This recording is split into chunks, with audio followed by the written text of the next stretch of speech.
I'll never forget my birthday a few years ago. It was supposed to be a day of celebration and joy, but it turned into an experience that still sends shivers down my spine.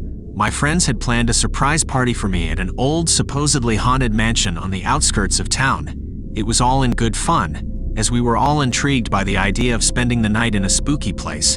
As I arrived at the mansion that evening, the anticipation mixed with nervous excitement.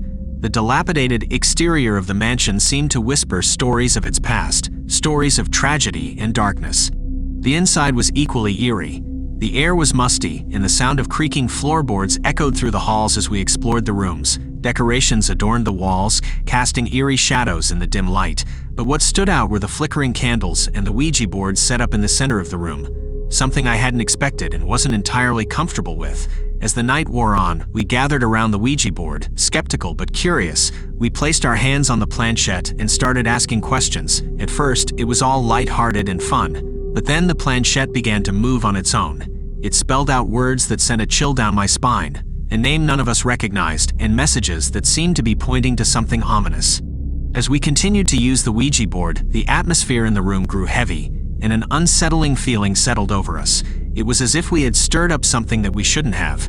Suddenly, the candles started flickering wildly, and a gust of wind swept through the room, extinguishing them all at once. Panic set in as we fumbled for our phones to use as flashlights. That's when we heard it. An eerie, distant whisper that seemed to come from all around us. It was as if there were voices in the walls, voices that were barely audible, but unmistakably present. My heart raced, and I exchanged frightened glances with my friends. We decided to leave the mansion immediately, but as we reached the front door, it slammed shut with a force that seemed impossible considering the lack of wind.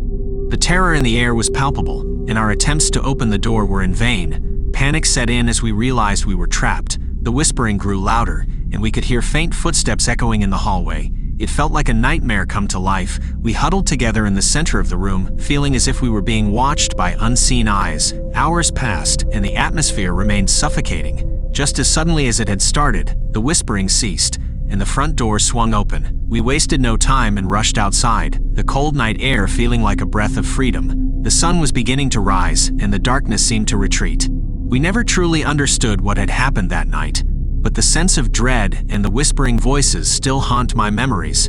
My birthday horror taught me that delving into the unknown can have consequences we never anticipated, and that there are forces beyond our comprehension that can turn moments of celebration into chilling nightmares.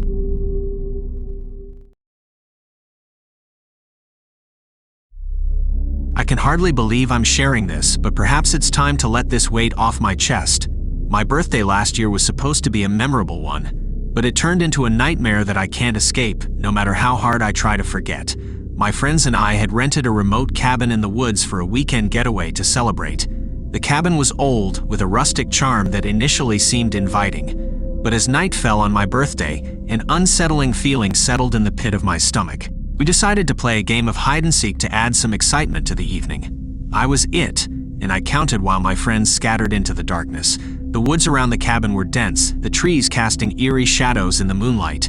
As I finished counting, I started searching for my friends, my flashlight cutting through the darkness. The first few minutes were filled with laughter and teasing shouts as I discovered my friends hiding in various spots around the cabin. But then, as I ventured deeper into the woods, the laughter turned to silence. The trees seemed to close in around me, and the feeling of being watched intensified.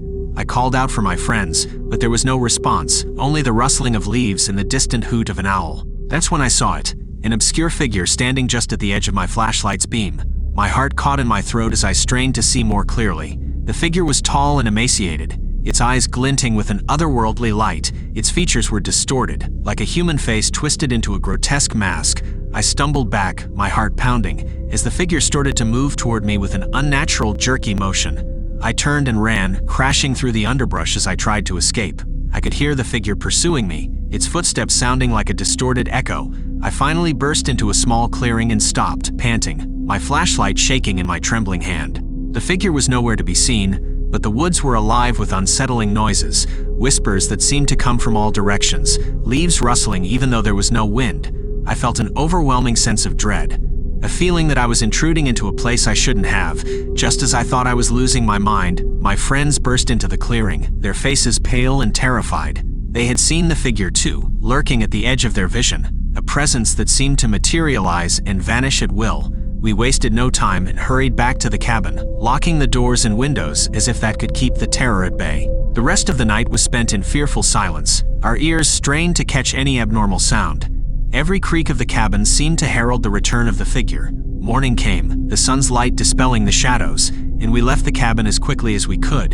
To this day, I can't shake the feeling that something malevolent inhabited those woods. My birthday took a nightmarish turn, a lesson that sometimes darkness hides things we were never meant to see.